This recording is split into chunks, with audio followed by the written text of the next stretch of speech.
This episode is brought to you by FX's The Beauty Official Podcast. Join host Evan Ross Katz on the official podcast for FX's hottest new series, The Beauty, taking you behind the scenes with its amazing stars as they discuss the show's most jaw-dropping moments. Featuring Evan Peters, Anthony Ramos, Jeremy Pope, Ashton Kutcher, Rebecca Hall, Bella Hadid, Meghan Trainor, Isabella Rossellini, Jessica Alexander, and Ari Grainer. Search FX's The Beauty wherever you listen to podcasts.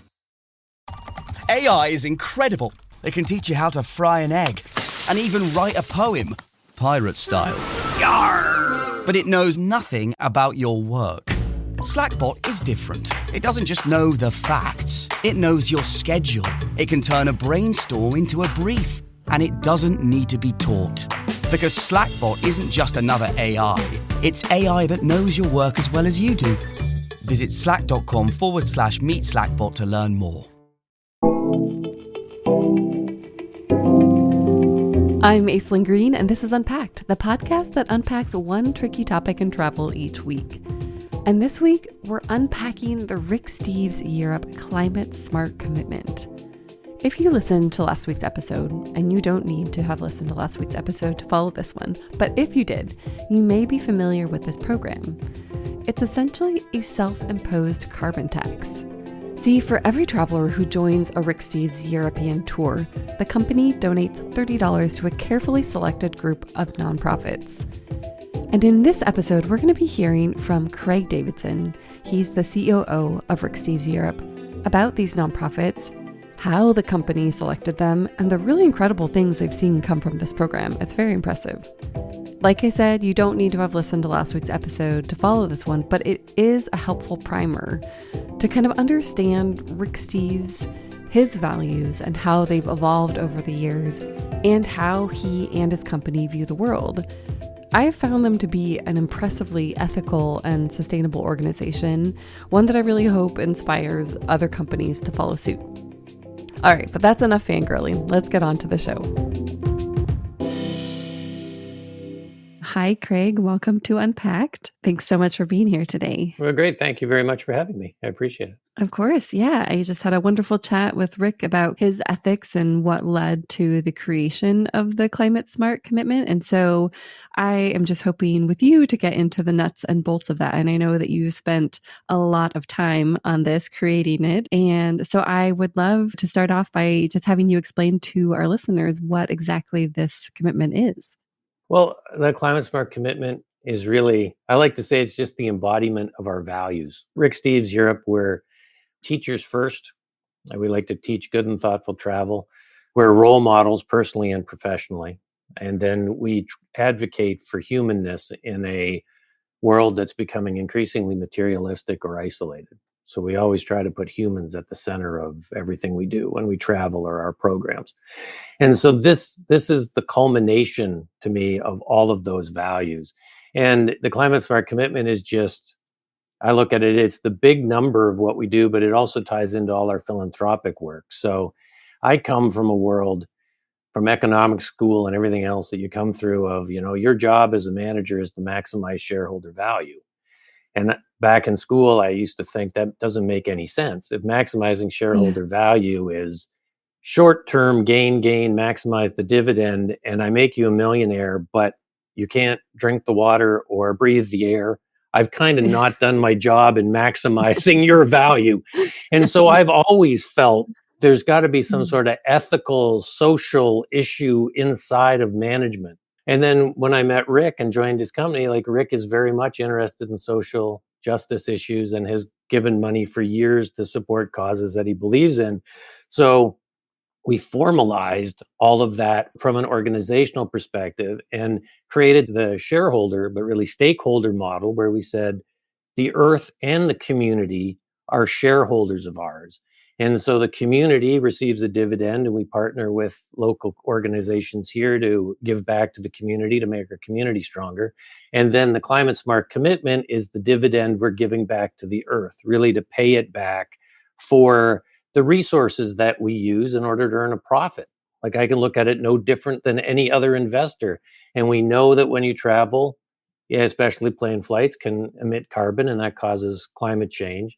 So we structured this program to pay back that dividend to the earth by attempting to help creatively mitigate the carbon created while traveling, while putting humans at the center of the program. Yeah, I love that. And there are, of course, carbon offset programs, and I know that you looked into that. And so why did you decide to not go in that direction and instead form this? We did look into them. I just don't think they don't meet who we are as an organization. We like to be really involved and be in partnership with the organizations that we're involved with. We want to understand the stories and have a relationship and know exactly where our money is going. And we like entrepreneurial, empowering, systemic change kind of projects that stabilize people's lives and then give them the opportunity to grow and be entrepreneurs and really change the system that has put them in the situation that they're in. And so when you talk about carbon offsets, just the simple answer for us is we know there's a lot of administration costs, there's a lot of overhead costs and things that are inside of this mechanism to buy an offset. So we thought we could get more bang for our buck, by donating directly to an organization and understanding the projects they were working on. That's great. I love that. And so, as I understand it, for every tour member, you take $30 and invest it in one of this handful of organizations. How many organizations are within this portfolio, as you refer to it? Yeah, that's right. It's a portfolio. I like to refer to it's my mutual fund of organizations where the primary investment is in people. So based on the number of travelers who went with us in 2022, that $1 million has gone to 13. Generally, the portfolio will float between 10 to 13. $100,000 each tends to be the big number. Okay. And how did you go about selecting and vetting these organizations? It sounds like you've done a lot of homework. I mean, the initial go round, that's where you'd say there's a lot of vetting went on with that. I think our program has migrated over the years. I think it's become cooler in a way. I think of what we've learned and what I've learned in this about global systemic injustice and all sorts of stuff. It's migrated over time. We love the idea. There's a book called Drawdown that we had read really when we were formulating this. And it's all about what carbon or climate environmental projects you could invest in and which ones had the biggest impact on climate change. And when you get to number 6, when you read the list, it's about the education of women and girls in the developing world. And the impact of that is basically immeasurable. So it was this idea of saying, I really love the idea of education. That's who we are as teachers first. And so if we can make communities stronger and educate women and girls, that ensures the lasting impact of any of the programs that we're doing. It ties exactly into what we want to do as an organization. And so everything had to have an element of that. And then, of course, we were looking at the social injustice, really, of the global capital market system. And we're capitalists. We like making a profit. But the problem with maximizing shareholder value or all of those issues is that the capital system doesn't really care about the inputs. It cares about the value of the output because it wants to make money on it. But the people or whoever who are producing the product are often left behind. So we wanted to look at something that way to say, how can we really impact the lives of, it ended up being farmers in the developing world, to help farmers farm in a way that had less of an impact on climate change, but also help them mitigate the impacts of climate change. Because for farmers, they're caught in the middle. They make less and less money every year because commodity prices drop. We don't want to pay more money at the grocery store for food. So they're the ones who make less and less money. It happens in the US too, to US farmers. Yeah. But the poorest people in the poorest countries are being hit the hardest by climate change. They don't have the resources to really fight back against it. And what they do to just make enough money to survive or just to live could be deforestation. It's trying to use more chemicals. It's just trying to get more out of the land that they have. And by doing that, it's causing climate change. It's deforesting, chemical production emits carbon into the atmosphere, and all of that slew of things. So that's why we centered on those two ideas. And then it was really just organizations can apply to us for grants. and we look at those grants under those criteria. Interesting. And what specifically in your work with organizations that work with farmers, what do they do? Like, how is the money used? There's two pieces to it. It's helping farmers farm in a way that mitigates their impact on the climate, but helps them adapt to the climate change. I So see. there's that section of it. But then there has to be an ongoing education component. So our partners tend to partner with local organizations. So this isn't about us showing up and dumping a bunch of money or telling people what to do and keeping ourselves in a project forever.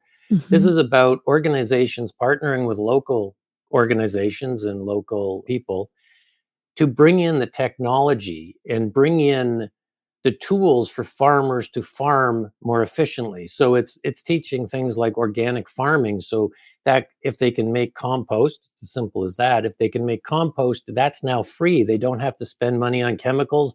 That increases their income because now they don't spend money on something. It's an investment in hydroponics, and we like to talk about it. It's an investment because many of our farmers opt into these programs. Many still say, no, the old traditional way of fertilizer and the way I farm is the way I know. Farmers Mhm. elect into these programs to become entrepreneurs. We provide that investment.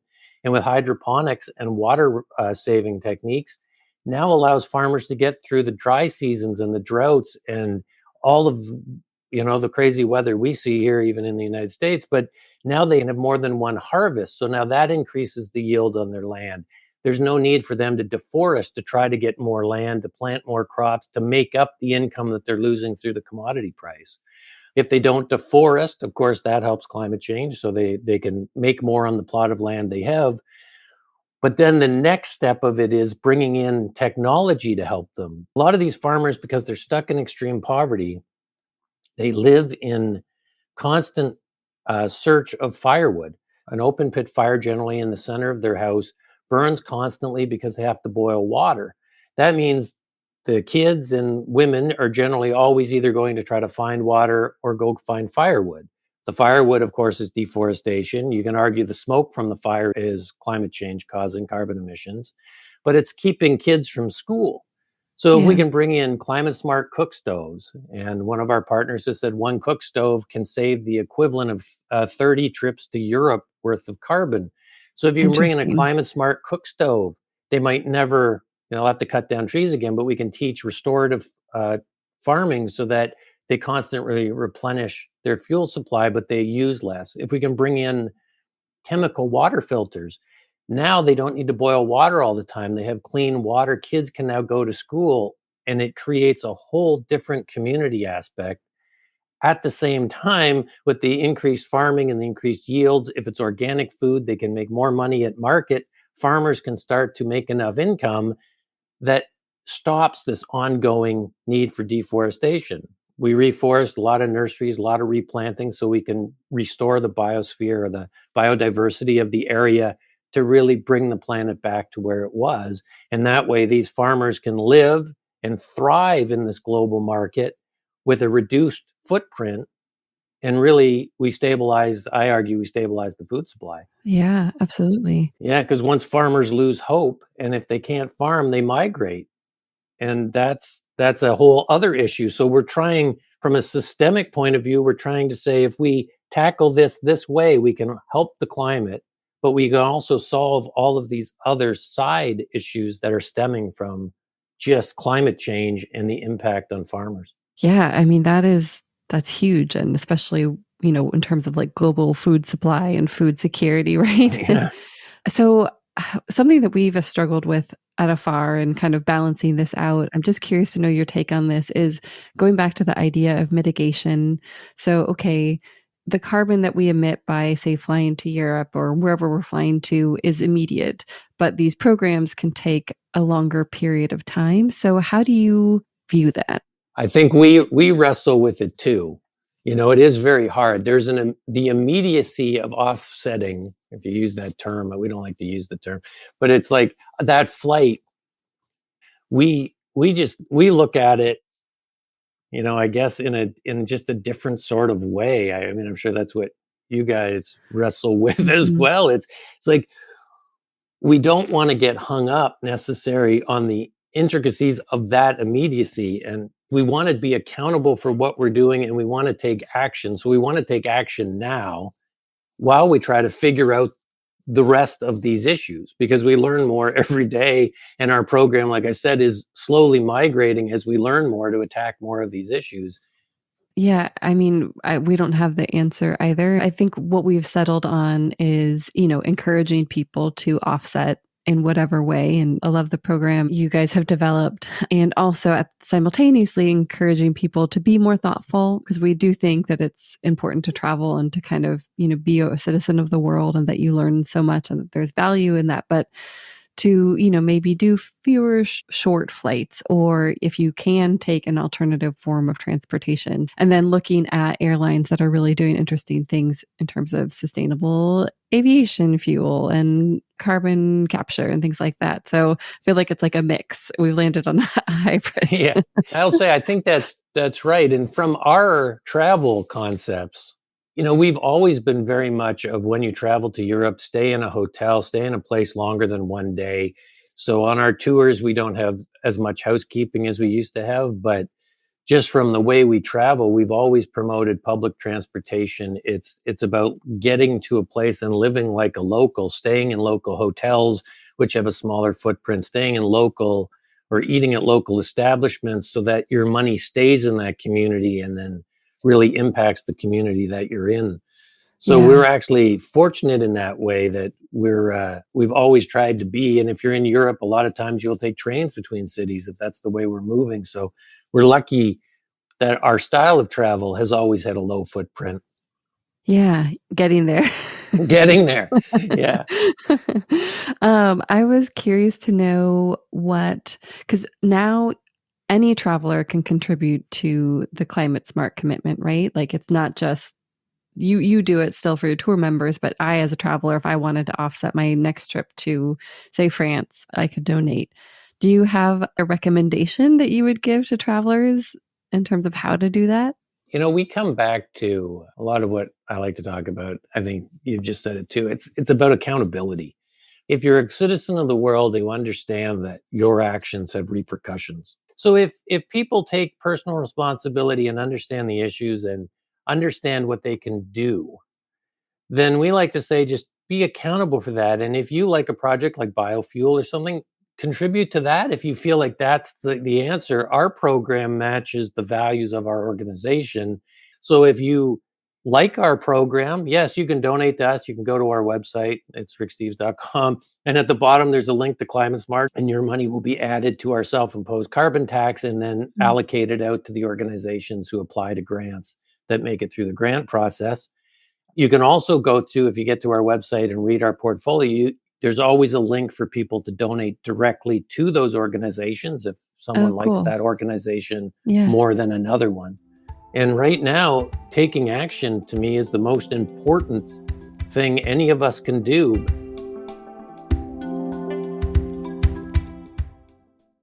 I had that dream again. My small business needs to hire, but I don't use LinkedIn, and I hire wrong. So our orders get all backed up. We're drowning in paperwork, then actually drowning. Carol is fighting off sharks with a stapler, and pirates are pillaging the office copier, and then I wake up. Don't let hiring nightmares ruin your dreams. LinkedIn Jobs' new AI assistant goes beyond the resume, using unique insights to deliver a smarter shortlist. Post your job for free at linkedin.com/quality. Start hiring today with LinkedIn.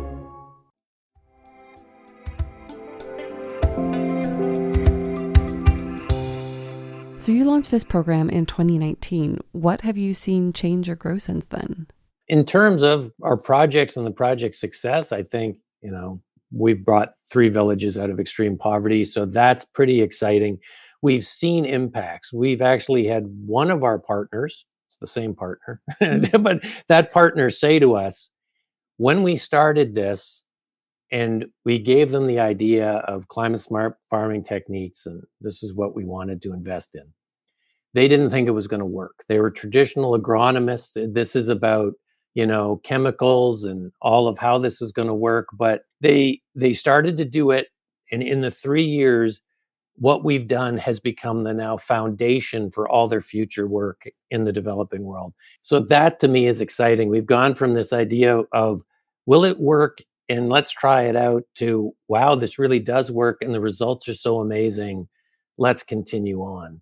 That's changed my knowledge of the way the world works and the capital market systems and food productions, and how governments of countries are trying to do the right thing, but maybe aren't, and they harm their citizens. So like now we're trying to help tribes who have been kicked off their land because they've created a national forest. Well, these tribes can no longer sustainable farm or sustainable hunt or do a subsistence hunt really, or Yeah. subsistence farm anymore because it's protected land. So we're helping those groups buy back what was their traditional land from the government so that they can manage it in a better way and still live in it and be part of that ecosphere. It's that, and really understanding how organizations, turn a blind eye to illegal deforestation of rainforests, and how, I can deforest a rainforest, produce a product that a brand buys, and the brand sells it, but there's no repercussions because the organization that deforests, they do it, their government doesn't care. We displace a whole bunch of people that used to live on the land. Mhm. Nobody seems to care. The brand buys the product and makes a profit, and the government earns the tax off the sale. So there's like a reward for doing it Yeah. as opposed to a penalty. And the other side of it is, there's this huge humanitarian issue being created by the displacement of people that would be on the land. Farmers are being displaced. You can see a lot of news stories. We're losing the wild for food production or urban areas, which accelerating climate change, which makes the food supply even more unstable, and which creates a bigger humanitarian crisis. So it's Yeah. like, it's all interconnected. It's not just climate change, and it's hard to explain in a nutshell. Yeah. Well, it seems very concrete. Like you can sure go down, dig into the weeds, but it seems pretty easy on the surface level to kind of grasp and understand. I was wondering, I had read that you were setting up some kind of training center for farming. Is that right? That's right. That's the same group that brought the 3 villages out of extreme Okay. poverty. Yeah. Now the next step is to build a training center. All of our organizations really have some element of training where farmers come and learn. A lot of it's basic literacy training. It's understanding just basic accounting so that they can become entrepreneurs and know profit and loss off a farm, that kind of idea. But in this project specifically, we're going to build a training center where farmers now, instead of building a village from scratch and doing it, we're going to bring farmers in from other villages to this training center where they can live. They'll be given a plot of land where they can learn all these new techniques. Hmm. And that way, if that plot of land works and is productive, they can earn the income off the plot of land. And we will compensate them for leaving their village to come and giving up their farm, really, because they have to give that up to come learn the new techniques. But it's the idea of bringing people in to learn and then letting them go back to where they were and adapt the new techniques, because we can reach more people that way. Instead of doing it village by village, we can teach a lot of farmers, and then we empower those farmers to go teach those people in those villages. And that's what a lot of our organizations do too. That's the education of women and girls. Women and girls are learning how to maintain all these programs. They're learning how to, train the trainer idea. They are the trainers, and it's keeping young people in the villages and giving them careers so that they stay in the villages, the community stays stronger, it stops migration, but it also ensures continuity of the food production. Absolutely. And where is the training facility located? This one is in Nicaragua. Nicaragua. And most of the farmers will also be from Nicaragua for now? That's right. Okay, got it. Is there anything else that you think is important for listeners to know about this or the company's take on climate change? I would just say the world is an interesting place at the moment. We run the gamut from people who believe in what we're doing and believe in our point of view and support us, and we get, you've been taken in by the hoax and there's no such thing as climate change, and everywhere in between. So from my perspective, I like to look at it this way. We've developed a program that's based on our values. We believe climate change is real. We don't believe there's a debate. And By the way, even if there is a debate, at some point in time, I will not be here anymore. And if I meet my maker or whatever you want to say that is, and there's judgment day, I want to be able to say, I thought there was a problem and I did what I thought was right. And if you say, well, you got fooled, okay, but at least I did what I thought was right. And I improved the lives of hopefully thousands of people in the world while we did it. And at the core of who we are at Rick Steves Europe, that's what we're trying to do. We're trying to create those human connections and make the world a better place through travel, the same as your company is. And it's becoming a global citizen and understanding issues and really just trying to make the world a better place. And that's what we're doing. And that's what I would say to everybody. Just be accountable for what you do, act ethically, and take action in whichever way you think you should, because that's how we're going to make the world better. Hear, hear. I agree. Yeah, no, we're very much values aligned in that way. Thank you so much for your time and for being here today. I really appreciate it. Yeah, well, I enjoyed it. Thanks very much for having me. All right, thanks for listening, everyone. If you want to learn more about the Climate Smart Commitment or donate to any of the nonprofits you heard about in this episode, visit ricksteves.com, which we'll link to in our show notes. Next week, we're going to be talking to a Delta flight attendant about flying with kids and all the joys and challenges that can bring, and how to do it without losing your mind. It's a great episode. Definitely tune in for that. And also just a reminder that we'll be releasing season 4 of Travel Tales by Afar on Thursday, October 5th. So make sure you subscribe now if you haven't already. See you next week. Ready for more unpacking? Visit afar.com and be sure to follow us on Instagram and Twitter. We're at Afar Media. If you enjoyed today's exploration, I hope you'll come back for more great stories. Subscribing makes this easy. You can find Unpacked on Apple Podcasts, Spotify, or your favorite podcast platform. And be sure to rate and review the show. It helps other travelers find it. This season, we also want to hear from you. Is there a travel dilemma, trend, or topic you'd like us to explore? Email us at unpackedafar.com. This has been Unpacked, a production of Afar Media. The podcast is produced by Aislinn Green and Nikki Galteland. Music composition by Chris Collin. And remember, the world is complicated. We're here to help you unpack it.